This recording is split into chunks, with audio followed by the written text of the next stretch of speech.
বিয়া হোৱাৰ বেছি দিন হোৱা নাছিল 3 মাহৰ অন্তঃসত্ত্বা আছিল নাজিমা কিন্তু নিয়তিৰ পৰিহাস নিমিষতে শেষ হৈ গ'ল সকলো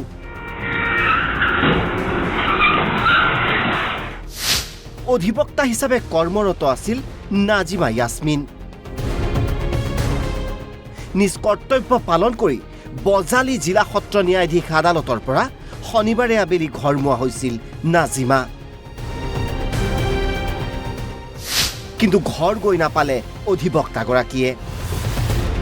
ভবানীপুৰ আঞ্চলিক কলেজৰ সন্মুখত ৰাষ্ট্ৰীয় ঘাইপথ পাৰ হ'বলৈ লৈছিল তেনে সময়তে এখন তীব্ৰবেগী ভেনু বাহনে প্ৰচণ্ড খুন্দা মাৰে অধিবক্তাগৰাকীক ভেনুৰ খুন্দাত উৰি গৈ ডাম্পাৰৰ আগত পৰে মহিলাগৰাকী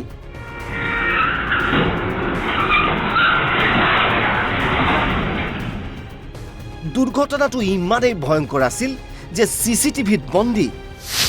দৃশ্য দেখিলেই বুকু কঁপি উঠে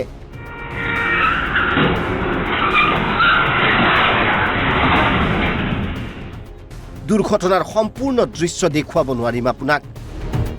দুৰ্ঘটনা সংঘটিত ভেনু বাহনখন জব্দ কৰে আৰক্ষীয়ে নাজিমাৰ পৰিয়ালৰ অভিযোগ এয়া পৰিকল্পিত ঘটনা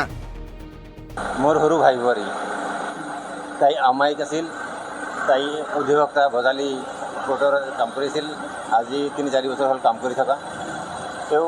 তেওঁৰ দৰে ছোৱালী আমাৰ এই মানে এইখন ভৱনতো পাবলৈ বহুত টান আৰু যিজন ছোৱালী মৃত্যু হৈছে এইটো মই ভাবোঁ হয়তো মাৰুতিয়ে ভেন যিখন মাৰিছে হয়তো পৰিকল্পিতভাৱে মাৰিছে নহ'লে গাড়ীটো যাব লাগে ৰাইট ছাইডত সেইটো নগৈ পেলাই আপোনাৰ ভুল ছাইডত গৈ পেলাই সেই ছোৱালী যদি খুন্দিয়াই বেলেগ এটা ট্ৰাকৰ তলত সোমাই দিয়া এইটো বৰ মানে আমি মোৰ ভাষাতে হ'ব বিচাৰোঁ ৰাইজৰ একদম সম্পূৰ্ণভাৱে শুদ্ধ কাম কৰিছিলে তেওঁ কতো কোনো ধৰণৰ বেয়া কাম কৰা নাছিলে মই জনাত কাৰণ মোৰ ঘৰৰ মানুহ তেখেতৰ পৰিয়ালত তেওঁৰ হাজবেণ্ড আছে তেওঁৰ হাজবেণ্ডৰ 3জন ভাই